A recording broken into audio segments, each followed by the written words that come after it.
নমস্কার বন্ধুরা, আজ কবিতার মাধ্যমে একটি বাস্তব সত্যি কথা বলতে চলেছি। কোনো একজন শিশু, তার অঙ্ক করতে ভালো লাগতো না। শিশুটির দাদু ভীষণ ভালো ছবি আঁকতেন। শিশুটির দাদুর সেরকম পুঁথিগত বিদ্যা হয়তো অর্জন করতে পারেননি, কিন্তু তার মধ্যে অনেক শিল্পী সত্তা ছিল।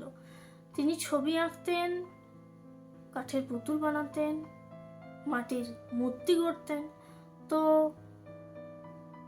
শিশুটি যে স্কুলে পড়তো, সেখানে যারা যারা তাঁর সহপাঠী, সেই শিশুটিকে কিন্তু সেই সহপাঠীদের সঙ্গে তুলনা করা হতো।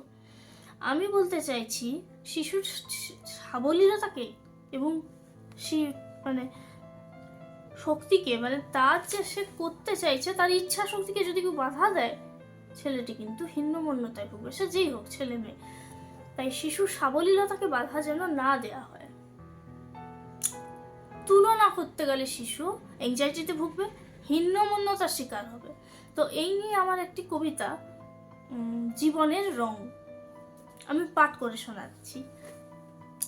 আচ্ছা দাদু, এই যে তুমি রঙিন তুলির বাহার আঁকো, এও কি খুব অঙ্ক করে? এই যে তুমি রোজ সকালে কল্পনা হও, এও কি খুব সূত্র ধরে অঙ্ক করে? অচেনা বেরোম কোনো পথে হচ্ছি বড়, কোথায় যাব জানি না ঠিক করে। এই জীবনের অন্ধকারে একটা রং কি কেউ আমায় দিতে পারে? আচ্ছা ধরো, সব রকমের নিয়ম এসে তোমায় যদি জাপটে ধরে বলে, তুলিগুলো এক্ষুনি দাও আমার হাতে তুলে, পারবে তুমি তোমার নিজস্বতায় অন্য কাউকে দিতে?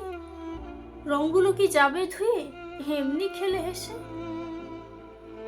ওই রঙে লুকিয়ে আছে জীবনের অনেক আশা, হয়তো কোনো গভীর কান্না, হয়তো ভালোবাসা।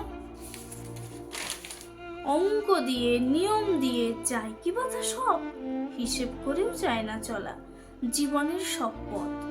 চলো না দাদু, একটুখানি আবির হয়ে উঠি, রোদের মতন গেরুয়া হয়ে একটু আকাশ লুটি। বন্ধুরা, অঙ্কের আরেকটা সমার্থক শব্দ আমি মনে করি হিসেব।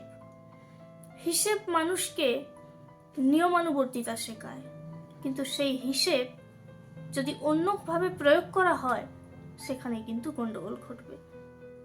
মনে রাখবেন কথাটা। নমস্কার।